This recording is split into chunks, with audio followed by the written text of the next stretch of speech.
Ketidaktentuan ekonomi semasa dan pasaran global, pergolakan politik, pandemik COVID-19 dan sebagainya memberi impak kepada Malaysia dan landscape ekonominya.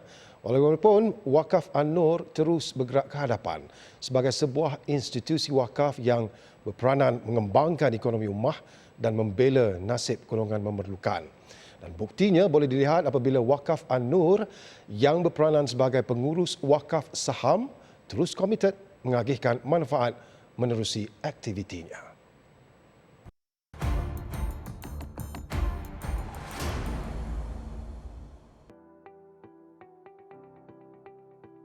Wakaf An-Nur merupakan sebuah syarikat berhad dengan jaminan tanpa syar yang telah dilantik oleh Majlis Agama Islam Negeri Johor sebagai nazir khas bagi menguruskan wakaf berbentuk saham pada 2005. Bermula detik itu, Wakaf An-Nur terus bergerak aktif mengembangkan nilai asetnya untuk menyalur manfaat kepada lebih ramai masyarakat. Ini dapat dilihat menerusi pertambahan nilai asetnya di awal perwakafan yang berjumlah RM141 juta dan kini bernilai lebih RM800 juta. Ia membolehkan Wakaf An-Nur untuk terus membantu ummah dengan aktiviti-aktiviti terasnya menerusi kebajikan am di mana bantuan yang dihulurkan tidak bermusim. Tidak ketinggalan sumbangan kepada masjid, rumah kebajikan, NGO, golongan yang memerlukan serta sumbangan bakul makanan kepada individu terkesan akibat pandemik COVID-19. Golongan gelandangan turut disantuni selain mereka yang tidak berkemampuan atau tidak bernasib baik seperti ibu tunggal dan mu'alaf. Wakaf An-Nur turut terlibat di dalam pengurusan masjid di mana setakat ini terdapat 6 buah rangkaian Masjid An-Nur di Johor Bahru dan Pasir Gudang yang diuruskan Wakaf An-Nur. Di dalam sektor kesihatan, Wakaf An-Nur menguruskan 21 rangkaian klinik Wakaf An-Nur di seluruh Malaysia dengan caj minima RM5. Wakaf An-Nur beriltizam untuk menjadikan penerima wakaf kepada pewakaf menerusi program pembangunan sosioekonomi. Tawaran pembiayaan dana niaga berjumlah bermula RM3,000 hingga RM7,000 turut diberikan kepada usahawan mikro. Turut disediakan pusat wakaf komuniti yang memberi latihan jahitan dan gunting rambut.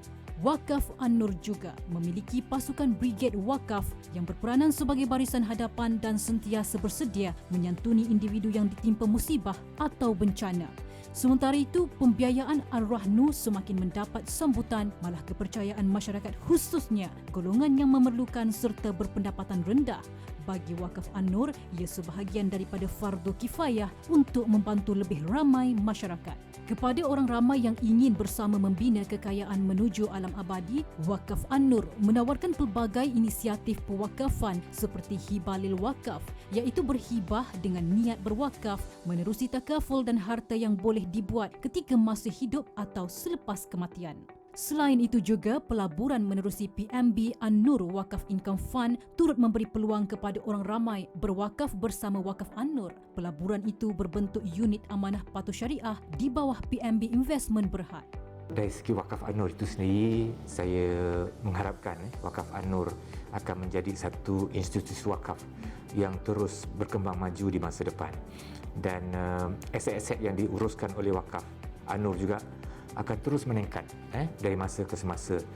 Dan kita mempunyai sasaran di mana satu masa nanti mungkin nilai ataupun jumlah aset-aset yang diuruskan oleh Wakaf An-Nur boleh meningkat kepada 2 bilion, 3 bilion.